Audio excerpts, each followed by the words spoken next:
ढवळपुरी येथे आदिवासींच्या जमिनीवर बेकायदेशीररित्या सुरू असलेले कोट्यवधी रुपयांचे बांधकाम तात्काळ थांबवावे, अन्यथा पीडित कुटुंबियांसह जिल्हाधिकारी कार्यालयासमोर बेमुदत आमरण उपोषण करण्यात येईल असा इशारा एकलव्य आदिवासी सेनेचे राष्ट्रीय अध्यक्ष ज्ञानेश्वर आहिरे यांनी दिला आहे.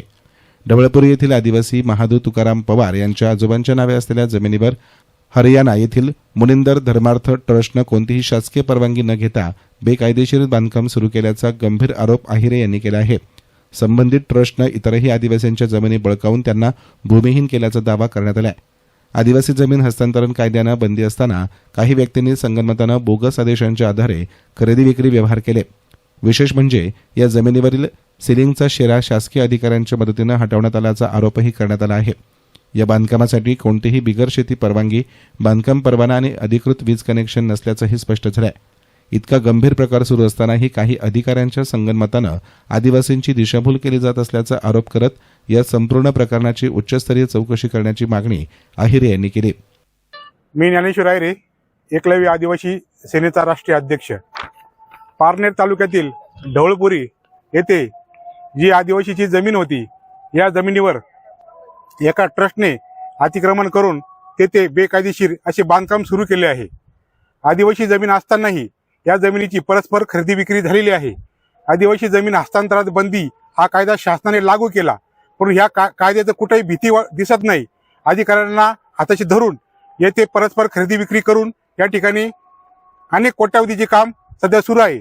अतिशय मुनिंदर धर्मांतर ट्रस्ट हरियाणा यांच्या मार्फत हे काम सध्या सुरू आहे. त्या ठिकाणी राहणारे आदिवासी जे होते त्यांना भूमिहीन करून त्यांना तिथून हाकलून लावण्यात आले आहे. आजपर्यंत जे आदिवासी होते त्यांच्या नावावर ही जमीन होती आणि आता देखील त्यांच्याच नावावर ही जमीन आहे. परंतु या ट्रस्टने काही दलालांना हाताशी धरून किंवा काही संबंधित अधिकाऱ्यांना हाताशी धरून या जमिनीचा परस्पर खरेदी विक्री व्यवहार केला. तसेच स्थानिक जी ग्रामपंचायत आहे त्या ग्रामपंचायतीशी संगनमत करून या ठिकाणी बांधकाम सुरू केले आहे. मला या ठिकाणी एक प्रश्न विचारायचा आहे. आदिवासी जमीन हस्तांतरात बंदी असताना यामध्ये यांना परवानगी दिली कोणी? यामध्ये कोणता अधिकारी यामध्ये सहभागी आहे? किंवा जर आदिवासींना अशाच प्रकारे भूमिहीन जर होत राहिले तर राज्यामध्ये खूप मोठे संकट येणार आहे आणि आदिवासीवर खूप मोठा अन्याय झालेला आहे.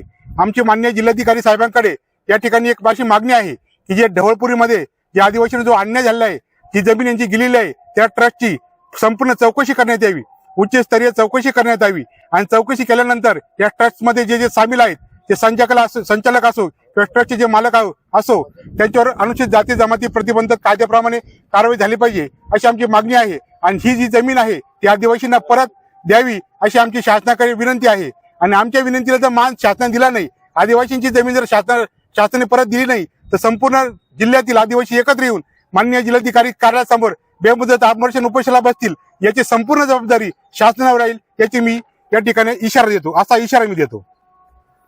हे बांधकाम कोणाच्या परवानगीने सुरू झालंय? ग्रामपंचायतीचा यात सहभाग आहे का? ट्रस्टचा नेमका उद्देश काय? आदिवासींचे पुनर्वसन झाले आहे का? असे अनेक प्रश्न उपस्थित करण्यात आले आहेत. जिल्हाधिकाऱ्यांनी या प्रकरणाकडे गांभीर्यानं लक्ष देऊन बेकायदेशीर बांधकाम त्वरित बंद करावे, संबंधित खरेदी खत रद्द करून जमीन मूळ आदिवासींना परत द्याव्यात, अन्यथा जिल्ह्यातील आदिवासी एकत्रितपणे आंदोलन छेडतील असा ठाम इशारा देण्यात आला. या निवेदनाच्या प्रती मुख्यमंत्री, आदिवासी विकास मंत्री, पालकमंत्री, नाशिक विभागीय आयुक्त, प्रांताधिकारी, तहसीलदार, पारनेर आणि स्थानिक ग्रामपंचायतीकडे देण्यात आल्या आहेत. मीडियासाठी प्रतिनिधी गोविंद फुनगे, राहुरी.